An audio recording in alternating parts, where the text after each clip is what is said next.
Collector कैसे बनेंगे दोस्तों। आज हम बात करने वाले कलेक्टर की। सबसे ताकतवर पद, जिले का राजा और राजा महाराजा वाली नौकरी भाई, कलेक्टर की नौकरी भाई, कलेक्टर। तो कलेक्टर कैसे बनेंगे, अपन कलेक्टर की बात करेंगे भाई, ठीक है ना। कलेक्टर की यहाँ पर हम बात करने वाले हैं। तो भाई जो कलेक्टर की जो परीक्षा होती है ना भाई, तो कलेक्टर की जो परीक्षा होती है, ये कलेक्टर बनने के लिए आपको आईएएस का एग्ज़ाम देना पड़ता है। आईएएस एक एक भारत की प्रशासनिक सेवा होता है। आई यानी इंडियन, ए यानी एडमिनिस्ट्रेशन, एस यानी सर्विस। भारतीय प्रशासनिक सेवा का आपको अधिकारी बनना होगा, ठीक है ना। भारतीय प्रशासनिक सेवा के अधिकारी बनने के जरिए आप कलेक्टर बन सकते हो भाई। सबसे बड़ा पद होता है भारत का, और भाई सबसे कठिन परीक्षा होती है, ठीक है ना। और भाइयों, कलेक्टर बनने के लिए आपको यूपीएससी नाम की एक परीक्षा होती है। इस परीक्षा में आपको बैठना पड़ता है और यूपीएससी का आपको परीक्षा निकालना पड़ता है, तब जाकर के आप कलेक्टर बन पाते हो, ठीक है ना। तब जाकर के आप कलेक्टर बन पाते हो। अब कलेक्टर बनने के लिए और आईएएस अधिकारी बनने के लिए आपके पास क्या योग्यता होनी चाहिए, ठीक है ना। तो देखो, सबसे पहले बात करेंगे यहाँ पर हम शैक्षणिक योग्यता कि आपके पास कहाँ तक की डिग्री होना चाहिए। तो कुछ नहीं, आपके पास सिर्फ कॉलेज की डिग्री होना चाहिए। आपको सिर्फ कॉलेज पास होना चाहिए, और परसेंटेज कितना ही हो, परसेंटेज कोई मायने नहीं रखता है। आप अगर 33% भी अगर आपका पास है तो आप कलेक्टर का परीक्षा दे सकते हो, कलेक्टर का एग्ज़ाम यूपीएससी आप दे सकते हो। बस आपको किसी भी मान्यता प्राप्त विश्वविद्यालय से किसी विषय में स्नातक मतलब ग्रेजुएशन मतलब कि कॉलेज, 12वीं निकलने के बाद जो 3 साल का कॉलेज होता है ना, बीए हो गया, बीएससी हो गया, बीकॉम हो गया, है ना, इस प्रकार का कोई भी आपको बीएससी की डिग्री, कॉलेज की डिग्री होना चाहिए, ठीक है ना। और अगर आपका लास्ट ईयर भी चल रहा है तो भी आप परीक्षा दे सकते हो। अब दूसरी यहाँ पर हम बात करने वाले कि भाई इसकी उम्र कितनी होना चाहिए कलेक्टर बनने के लिए।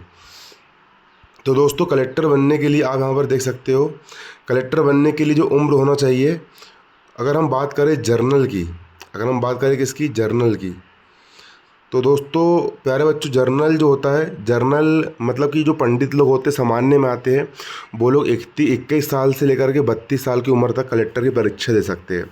और जर्नल लोग सिर्फ 6 बार ये परीक्षा दे सकते हैं। हम बात करेंगे ओबीसी। अगर आप ओबीसी में आते हो तो आप 21 साल से लेकर के 35 साल की उम्र तक आप कलेक्टर की परीक्षा दे सकते हो, और आपको टोटल 9 चांस मिलते हैं। अगर आप एसटी या फिर एससी में आते हो तो 21 से लेकर 37 साल तक आप दे सकते हो, और असीमित प्रयास मतलब कि आप जितनी बार चाहे उतनी बार परीक्षा में बैठ सकते हो। अब यूपीएससी का जो सिलेबस होता है, यूपीएससी की परीक्षा आपको पास करना होता है, उसकी सिलेबस क्या होता है, आप सिलेबस देख सकते हो। यूपीएससी का जो पेपर होता है ना भाई, वो 3 चरण में होता है। सबसे पहले होता है प्रीलिम्स। अगर आपने प्री परीक्षा पास कर गया तो फिर आप मेंस में बैठोगे, और मेंस पास करने के बाद फिर आप इंटरव्यू दोगे और आप कलेक्टर बन जाओगे। तो प्रारंभिक परीक्षा मतलब प्रीलिम्स, ये केवल क्वालिफाइंग परीक्षा होती है। क्वालिफाइंग का मतलब होता है कि आपको इसको सिर्फ पास करना पड़ता है। एक प्रकार से परीक्षा छटनी लगाती है।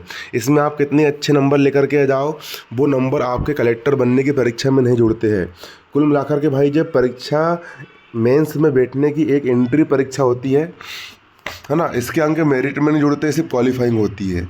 और प्रीलिम्स के अंदर आपके 2 पेपर होता है। पहला होता है जीएस पेपर 1 मतलब सामान्य अध्ययन 1, और सीसेट पेपर 2। तो जीएस का जो पेपर होता है, इसमें इतिहास, भूगोल, राजनीति, अर्थव्यवस्था, पर्यावरण और करंट अफेयर्स से प्रश्न पूछे जाते हैं। और सीसेट का जो पेपर होता है, इसमें गणित हो गया, रीजनिंग हो गया, और कॉम्प्रीहेंशन मतलब गद्यांश पद्यांश सोल्व करना होता है। और इसमें आपको सिर्फ 33% अंक लेकर के आना, और आप पास हो जाते हो, है ना। और आप मेंस में बैठोगे या नहीं बैठोगे, वो आपके इस पेपर पर डिपेंड करता है। उसके बाद फिर अगला होता है भाई मुख्य परीक्षा। मुख्य परीक्षा मेंस, इसमें कुल 9 पेपर होते हैं। यूपीएससी की मुख्य परीक्षा में कुल 9 पेपर होते हैं, है ना, जिसमें से 7 के अंक मेरिट में जुड़ते हैं। जो मेरिट बनती है कलेक्टर बनने की, कि आप कलेक्टर बनोगे या एसपी बनोगे या फिर एसडीएम बनोगे, जो मेरिट बनती है, वो मेरिट के अंक 7 पेपर से जुड़ते हैं, और कुल 1750 अंक का ये पेपर होता है। सबसे पहला पेपर होता है अनिवार्य भाषा का। आपको 2 भाषा आनी चाहिए। तो इसके लिए आपको आप एक हिंदी भाषा का पेपर दे सकते हो और अंग्रेजी का दे सकते हो, या आपको जो किसी भी भाषा में पकड़ो आप उसको दे सकते हो। ये क्वालिफाइंग होता है, मतलब इसमें आपको अच्छी रैंक लेकर के नहीं आना, सिर्फ इसको पास करना है, इसके नंबर उसमें नहीं उड़ते। दूसरा होता है निबंध का पेपर। आपको निबंध लिखने के लिए मेंस की जो परीक्षा होती है वो पूरी लिखित होती है, मतलब कि आपको कॉपी दी जाती है और उसमें आपको हाथ से लिखना पड़ता है। और प्रीलिम्स की जो परीक्षा होती है उसमें सिर्फ आपको टिक लगाना पड़ता है, ऑब्जेक्टिव वाली होती है। इसके बाद सामान्य अध्ययन के पेपर होते हैं। सामान्य अध्ययन 1 होता है, सामान्य अध्ययन 2 होता है, सामान्य अध्ययन 3 होता है, सामान्य अध्ययन 4, कुल 4 पेपर होते हैं। तो इसमें भारत की संस्कृति, शासन व्यवस्था, नैतिकता और विज्ञान प्रौद्योगिकी के प्रश्न आते हैं। तो देखो, एक हो गया भाषा वाला, 2 भाषा के 2 पेपर हो गए, निबंध का 1 पेपर हो गया, 2 और 1 3 पेपर हो गया, और 4 पेपर हो गए काय के यहाँ पर सामान्य अध्ययन 1 2 तो योगो कुल 7 पेपर आपको देना पड़ेगा। उसके बाद वैकल्पिक विषय, फिर आपको यहाँ पर एक वैकल्पिक विषय चुनना पड़ता है, चाहे आप इतिहास चुन लो, गणित चुन लो, विज्ञान चुन लो, पॉलिटी चुन लो, आप जो चाहे वो विषय चुन सकते हो। इसके आपके द्वारा चुने गए विषय के 2 पेपर होते हैं। कितने पेपर होते हैं? 2 पेपर। जब आप मेंस की परीक्षा पास कर लेते हो, तो मेंस की परीक्षा पास करने के बाद दोस्तों अगला चरण आता है इंटरव्यू का। अब आपको देना पड़ेगा इंटरव्यू। तो इंटरव्यू जो होता है वो 275 अंकों का होता है। यहाँ पर आपका व्यक्तित्व और निर्णय लेने की क्षमता को परखा जाता है। अब हम बात करेंगे भाई किताबें कौन कौन सी पढ़ना चाहिए यूपीएससी के लिए, है ना, कौन कौन सी। तो सबसे पहले भाई एनसीईआरटी की जो बुक होती है, कक्षा 6वीं से 12वीं तक की किताब, इससे शुरू करना चाहिए। इसके बाद जब एनसीईआरटी किताब आपकी पढ़ करके हो जाती है, तो राज व्यवस्था के लिए एम लक्ष्मीकांत पढ़ना पड़ता है, इतिहास के लिए स्पेक्ट्रम, आधुनिक भारत और बिपिन चंद्र की किताब पढ़ना पड़ता है, भूगोल के लिए जीसी लियांग, अर्थव्यवस्था के लिए रमेश सिंह और नितिन सिंघानिया की किताब पढ़ना पड़ता है, करंट अफेयर्स भी पढ़ना पड़ता है, द हिंदू अखबार हो गया, दृष्टि आईएएस या विजन आईएएस की मानसिक मैगजीन पढ़ना पड़ता है। कुल खर्चा कितना आता है? तो भाई कलेक्टर बनने की जो परीक्षा होती है उसका जो कुल खर्चा होता है, फॉर्म डालने के मात्र आपको 100 रुपये लगते हैं, और किताबों के कुछ परीक्षा अगर आप सेल्फ स्टडी करते हो, घर पर तैयारी करते हो, तो मात्र 20,000 से 50,000 के बीच किताब और आपको टेस्ट सीरीज आ जाती है।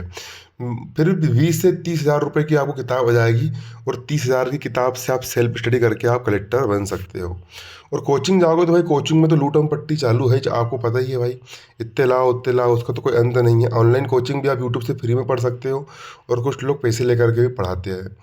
अब सैलरी और सुविधाएं, अब भाई कलेक्टर आप बन गए, कलेक्टर बनने के बाद आपको सैलरी कितनी मिलेगी? तो 7वें वेतन आयोग के अनुसार शुरुआती सैलरी, जब ट्रेनिंग के बाद आप एक आईएएस अधिकारी बन जाते हो, तो आपकी बेसिक होती है 15,100 रुपये। मतलब भाई ये सिर्फ बेसिक होती है, लेकिन आपको इन हैंड, मतलब कि हाथ में शुरुआत में 1.5 लाख रुपए के आसपास आपको सैलरी मिलेगी, 1 लाख से 1.5 लाख के बीच। और जब आप कलेक्टर बन जाओगे, कलेक्टर बनने के बाद आपका बेसिक इतना हो जाएगा, बेसिक इतना हो गया मतलब कि आपको 1.5 लाख से लेकर के 2 लाख रुपए प्रति महीने की आपको सैलरी मिलेगी। और 2 लाख रुपए मिलने के बाद भाई आपको सरकारी बंगला मिलेगा, गाड़ी मिलेगी, सुरक्षा गार्ड मिलेगा, फुल पावर मिलेगी, आप जिले भर में किसी की भी बाट लगा सकते हो भाई। आपका पद सबसे बड़ा पद होगा। आप पूरे पुलिस वालों के, पूरे टीचर लोग के, जितने भी सरकारी विभाग है उन सब के आप मुखिया रहोगे भाई। पूरा पावर, पूरा जिला कंट्रोल करने का पावर आपके हाथ में होगा, और देश की सबसे शक्तिशाली नौकरी और रुतबा होगा भाई, ठीक है ना।